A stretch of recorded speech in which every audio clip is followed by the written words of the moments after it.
Hello everyone and welcome to a new video. Today I'm going to talk about 5 things that I think are useful to know before subscribing to the iRacing sim. Number 1, the cost. Now I feel like this is a well-known thing about iRacing, the fact that it can cost a lot of money for all of the cars and tracks, as well as the $15 or so for the subscription every month. A car will cost you around the $12 mark and a track around the $15 mark. This can be discouraging at first, but there are ways to minimise the cost and maximise the racing you can take part in. Most of the time, different series will use the same tracks on different weeks. A small example of this is the F3 series and the Super Formula series. They both are using Silverstone this season, the F3 series from the 25th of June and the Super Formula from the 2nd of July. There are normally multiple tracks per season that are used over multiple series. So having a look through the schedules for the series that you're interested in is a good way to plan out what you're going to race that season and if there are any ways around the costs. Number 2, participation.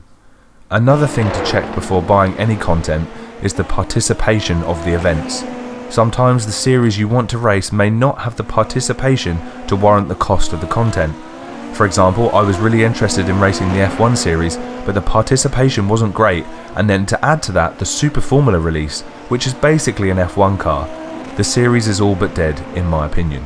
So just double check the participation before buying any content. There's nothing worse than buying a car and getting really excited and then realising no one wants to race that series. Number 3, trading paints and RaceLabs. One thing I would highly recommend you look into is the use of Trading Paints and RaceLabs. Trading Paints is a website that links to your iRacing account where you can choose different liveries for the cars you own to use in race events.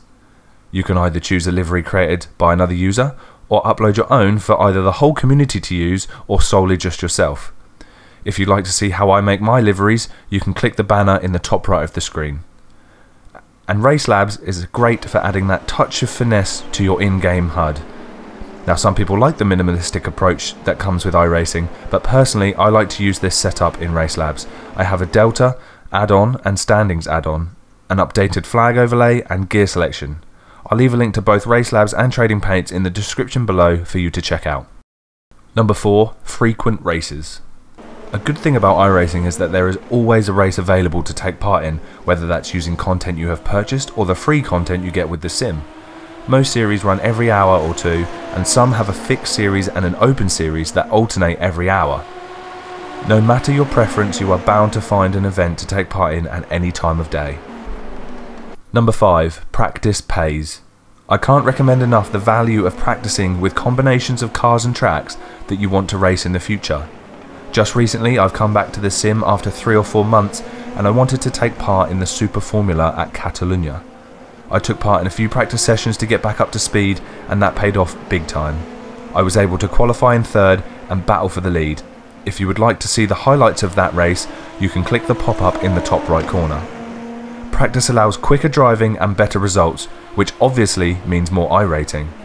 Joining open practice sessions also allows you to practice with other people.